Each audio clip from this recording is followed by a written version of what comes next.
Hey guys, artist Kevin Sexton here, and today we're talking about the number one Kevinism. Got my notebook here, got a list here. I don't want to get lost, so I will post this up here so everybody, if you want to freeze and do a screenshot later, you'll have it. See where I'm going through here. That way you kind of see my train of thought. And like I said, if you watch the intro to Kevinisms and how it all came about, I told you about my number one. It was shoot for the stars. The worst thing that can happen to you is you'll land on the moon. And like I said, I've been living by that. Like I said, I published it back late. I know I put it on the comic book in 2004, and we published it early 2005. So, and I'm sure I was living by that several years before that. So it's been, that phrase has been hanging in my head and in my soul for well over 20 years. So it's been, honestly, I just look at it as that's where it all got started. And also, I think it even goes back when I become a pro wrestler, or even back when I was playing football in high school. This phrase, I think it's a game changer. I really do. And I think if you don't know where you're at in life, start here, and then I think things will get you going in the right direction. So, so my first thing is the whole purpose of it is you got to make your goals and your dreams bigger than maybe what you think you even want. Because my philosophy is, if you and I'm a firm believer in small goals, but you need to always have that combination of the big, huge dream, the big, massive one, the one that gives you the big drive and the energy. But you also got to complement that with smaller, attainable goals, steps. That's all they are. They're not really goals. They're steps. But you can call them goals. It's all. They're very rewarding when you got a list and you're like, all right, the first 5 things I got to do to start a new company. Here's step 1. All right, let's do that. And then it starts. It gives you that a little bit of confidence. That's how you start growing your confidence, is by doing that. And unfortunately, dreams, they're in reality, they're just thoughts in your head. And the difference between goals and dreams, goals is where the work's at. Dreams is where you're laying in bed or you're daydreaming. This is where the crazy thoughts start popping in your head. Oh, I would love to be this. Oh, I would love to do this. Oh, I would love to go on a vacation there. That's where the dreams, that's where the fantasy kind of pops in. And that's all great. It's all very inspiring. But now when you start trying to transform your dreams into goals, boy, that's where I think is the major difference than the people in the world. All you see, these people, they always talk about something, but you never see them do or accomplish anything.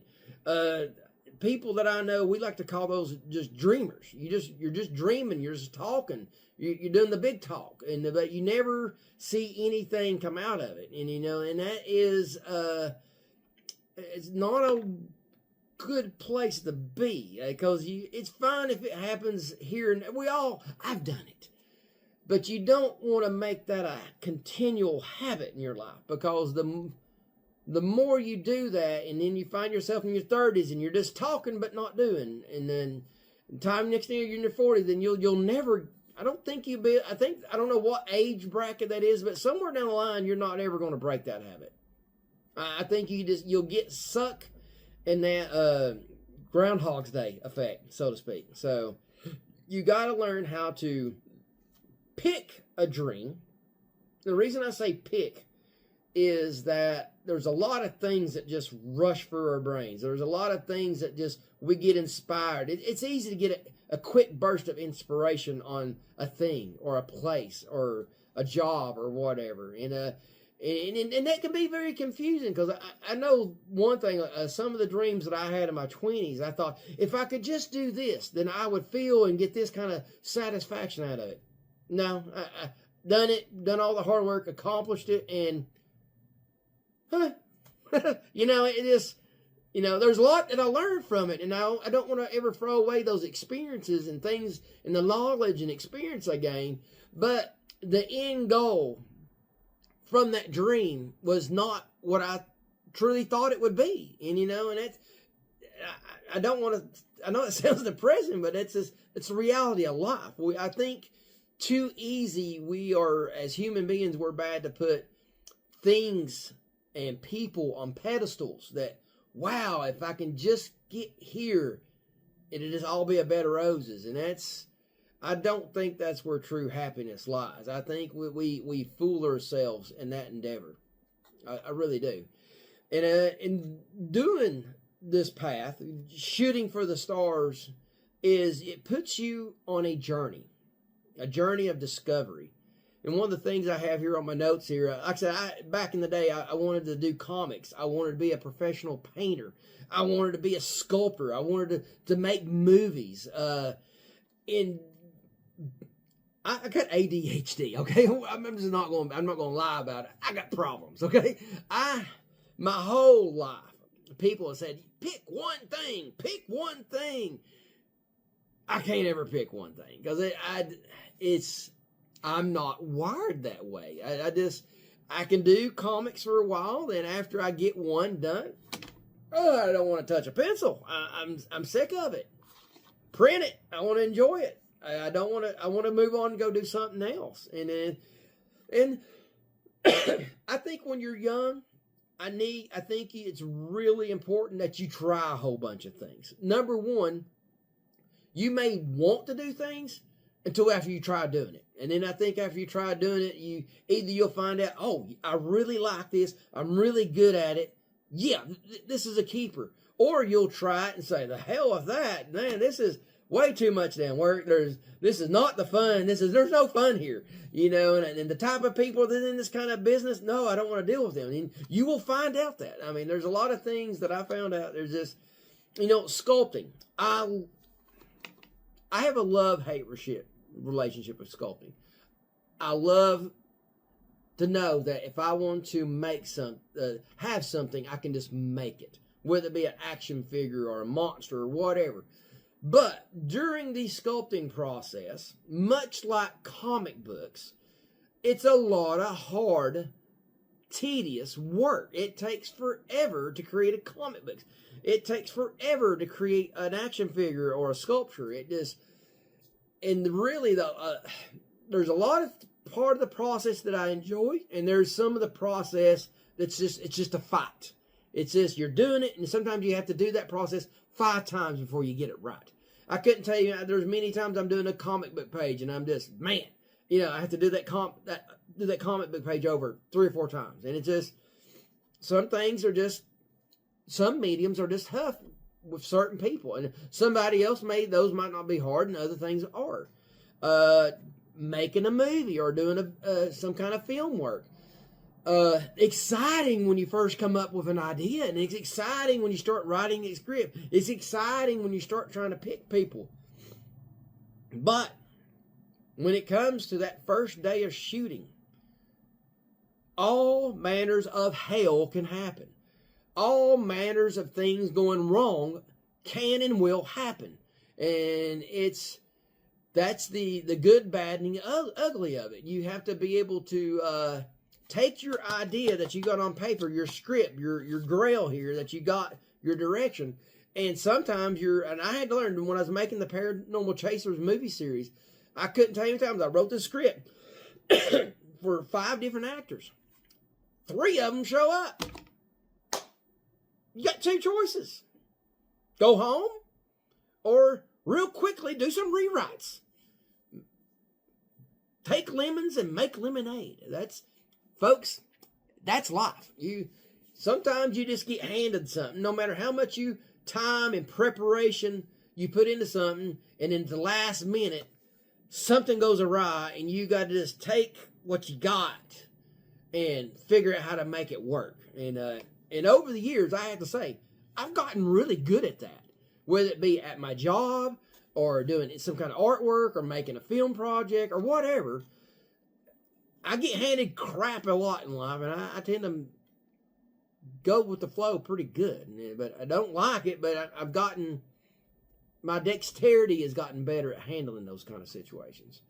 So, and through all that, I've learned photography, I've learned airbrushing, I've learned all different aspects of design. And I think if you want to be a very well-rounded designer or maker or creator, I think you need to learn a lot of different disciplines. But start young.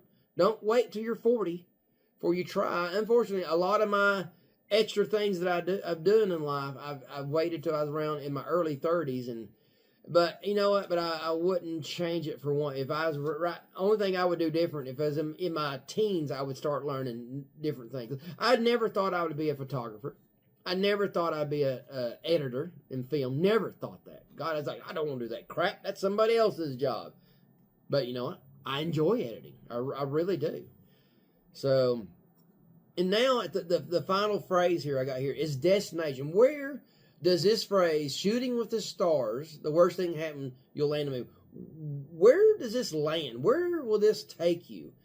And to me, I think what I got here is your destination might change at some point. Because like I said, you have these big goals, these big dreams in life, and you'll be going down this path, and you'll meet people. You'll go places. In these experiences in these places, these experiences with these people, you will learn new things. You will learn new things about yourself. And then the more, like I tell my art student all the time, you got to study reference, study things, study TV, study movies, pick up books, comic books. The more you put inside of you, I told her that's your subconscious library. And the more you stuff in that library that you think you forget about, don't forget about it. Your subconscious is like a computer. I mean, top of the line, Alienware computer, it's in there. And now, the more you can stuff in there, it's time for you to go to create, whether you realize it or not, you're pulling from all those past things. It starts mixing and matching and pulling, and that's where the surprises come about.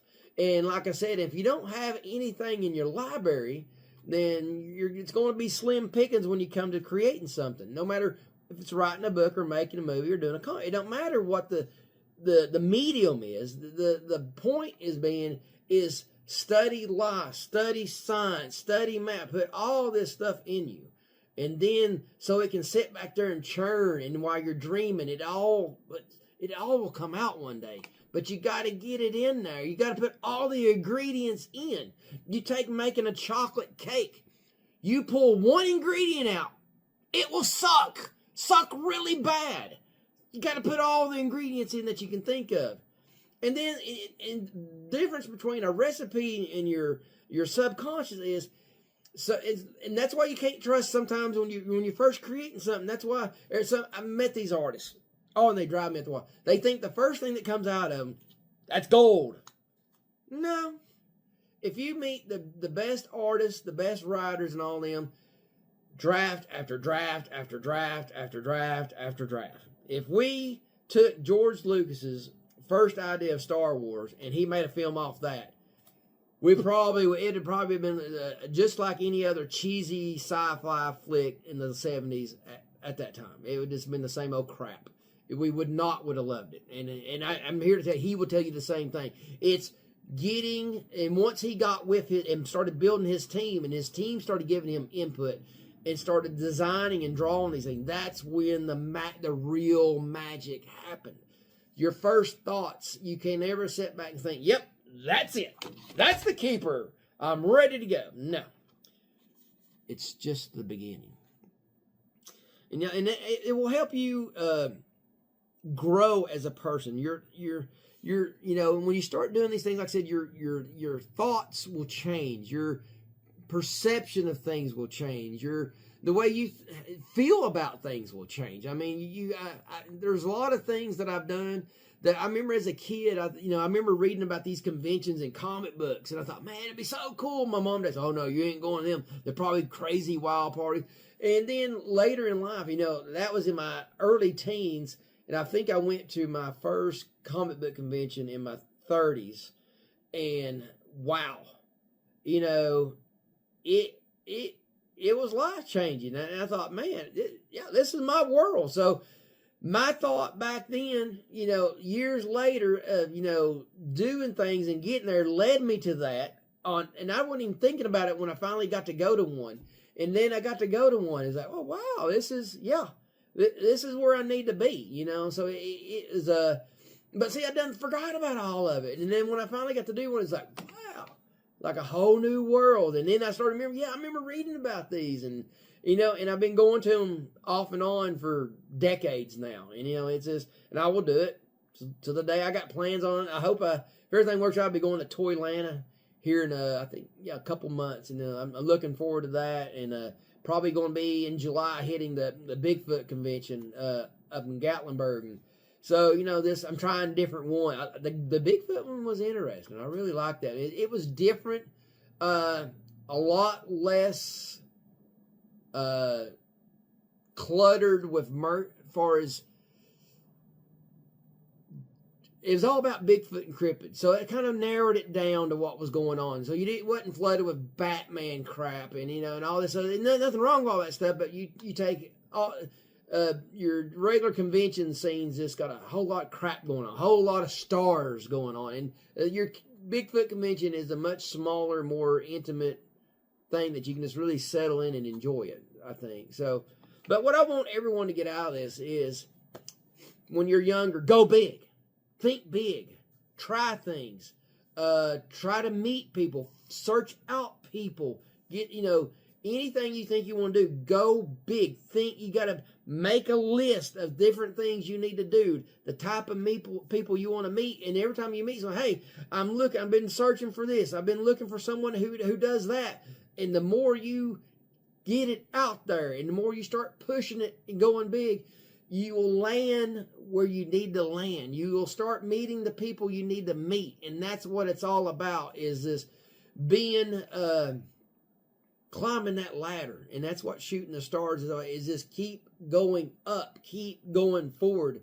And that is what will that's what made a difference in my journey. I wish I would have really hit this even sooner in my life, but I think I really hit this in my early 30s, and I wish I had that. I had that drive in pro wrestling in my 20s, and that's the only thing I kind of really did in my 20s. I concentrated on pro wrestling, but it was great, and I learned a lot through that process, but my ADHD really, it wasn't it's satisfying the thrill seeker part of me, but not the creative part. I did some artwork for a lot of wrestlers back in the day and stuff like that, and that was helping, but at the end of the day, it just was not.